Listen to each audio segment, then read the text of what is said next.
There it is. The Maine Narrow Gauge Railroad, boys.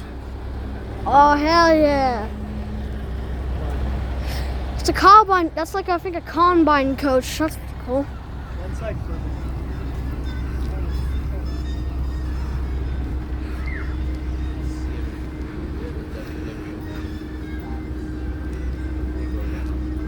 All the way in, I got a caboose.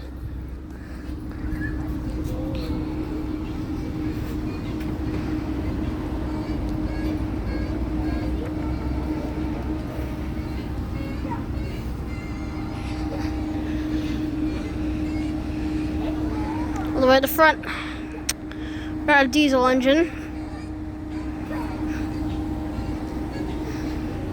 I'm here with my uncle, my grandma, and my aunt.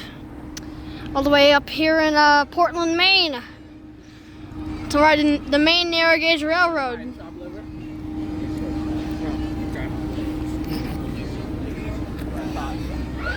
As a rail fan, this is beautiful.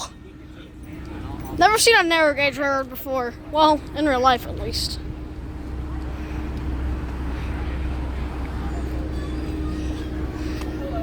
We've got someone with our tickets running. Oh yes, hope to make it.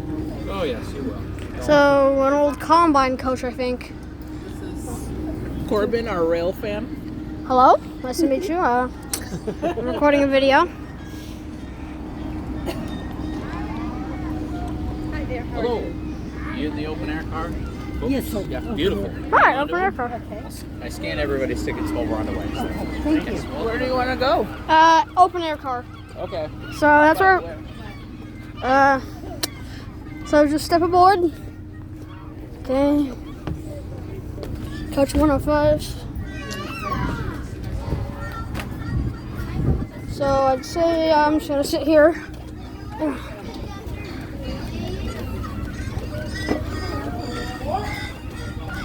Oh, they said I'll avoid. That means we're moving. It's time.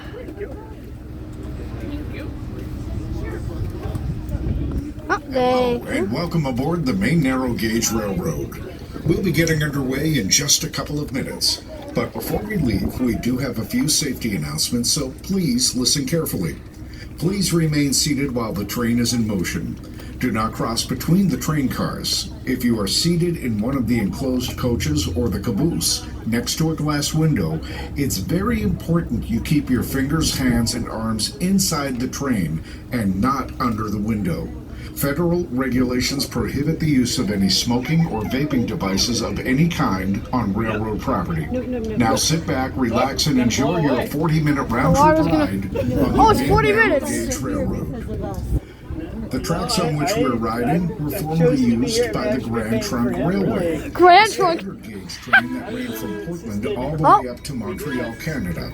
From the 1840s through the 1980s, trains Wow. would roll down this line carrying passengers. They mentioned the from Grand Portland Trunk. to Let's go. Montreal and points in between. The Grand Trunk Railroad gave up their line into Portland in 1984 when the bridge over the Portland Back Cove burned down. We'll talk a little more about the Grand Trunk Railway later on in today's ride. The Grand Trunk's becoming a meme. Whether you're a Portland expert or this is your first time here, our city has hundreds of years of fascinating history. Portland sits on Casco Bay, which is an inlet of the Oh, Gulf there of goes the Maine. caboose. Before the arrival Random of European caboose. settlers, the land had been long No, it's populated by narrow. Kasico, Abenaki, That's why it's called the and narrow Wabanaki gauge. peoples. The first permanent European settlers came in 1633, 13 years after the landing of the Pilgrims at Plymouth Rock. The area that we now call Maine was likely settled during the American colonial period. Maine, originally a portion of Massachusetts, was granted individual statehood in 1820. Portland became the state's first capital, but in 1827, Augusta was made the state capital. Even so, Portland remained as the largest community in the state. To this day, Portland is the economic driver of the state, with Maine's largest port, the largest population, and largest concentration of businesses and industry. Portland has had its ups and downs over its 400-year history. The city has grown a few times. Once in 1676, the village of Portland was completely destroyed by the Abenaki people during King Philip's War. Then the French and their native allies burned the town in 1690. The town was abandoned for over 20 years. Not long after the area was once again resettled, the British burned Portland in retaliation for the city's involvement in the Revolutionary War. And finally, after rebuilding, Portland burned yet another time, with a fire that began on July 4th, 1866, on Commercial Street, just down the road from where today's train ride began. 2 people died in that fire of 1866. 10,000 people lost their homes and businesses. Poet and England native Henry Wadsworth Longfellow compared the scenes to the ruins of Pompeii. Since then, Portland has rebuilt itself yet again, stronger than ever. If you look out at the water on a clear day, you'll see many small islands dotting Casco Bay. These are called the Calendar Islands, the name coming originally from a military engineer who said that Casco Bay seemed to have an island for every day of the year. This did turn out to be a generous count, as the reality is closer to there being 200 islands. Since its founding, Portland has relied on lighthouses to light the way into port. 2 lighthouses are visible from our train. Across the harbor is the Portland Breakwater Light, otherwise known as Buck Light. This stumpy lighthouse got its nickname because Portland locals considered it cute as a buck. It was designed by the architect Thomas Walter, who designed the U.S. Capitol's dome and its east and west wings. The light was in active use from 1875 until 1942, and then reactivated in 2002. Today, you can visit Buck Light Park for an up-close look at the lighthouse and learn about Portland's shipbuilding efforts during World War II. Near Buck Light is the Spring Point Ledge Light. This lighthouse is larger than Buck Light, and it lies on the edge of a 950-foot stone breakwater. It was built in 1898 to You know what this part's about, right, Corbin? You know what happens now? What do I do now? Portland is also home to a number of historic forts I forgot. to the famous lighthouses. Across the harbor from our train are 2 former Thank you. forts. You're welcome. Alright. Adjacent to the Spring Point Ledge Lighthouse is Fort Preble in South Portland. And Fort Scammell is located across the harbor from there on House Island.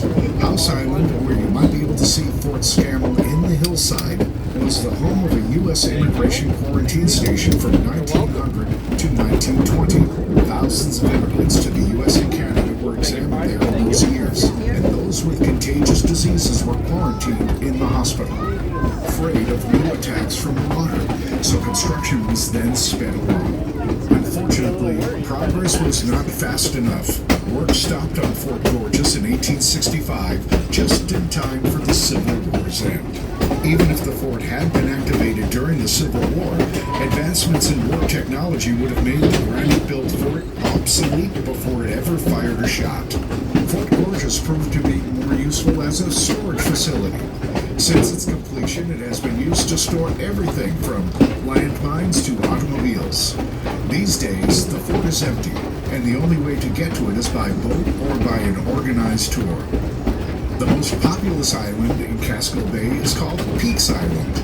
Peaks Island is a popular destination. This 68-acre public park was constructed in segments beginning in 1836 through 1934. It was designed by the Olmsted Brothers, who designed the roadways in the Great Smoky Mountains and Acadia National Parks, Atlanta's Piedmont Park, university campuses, residential neighborhoods, and entire park systems in cities including Cleveland and Seattle.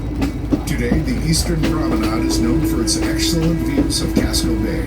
This park is also home to a variety of food trucks during the warmer months, and Portland's 4th of July fireworks are launched from here every year. On a clear day, in the far distance, you may be able to see a tall chimney stack.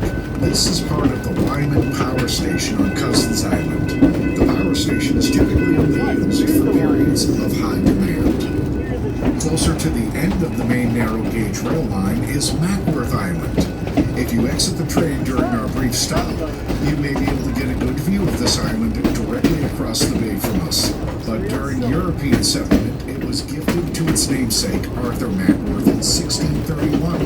In 1885, the island was purchased by local businessman and philanthropist James Baxter, father of Percival Baxter, who would become the 53rd governor of Maine and a courageous early leader in the fight against racism. In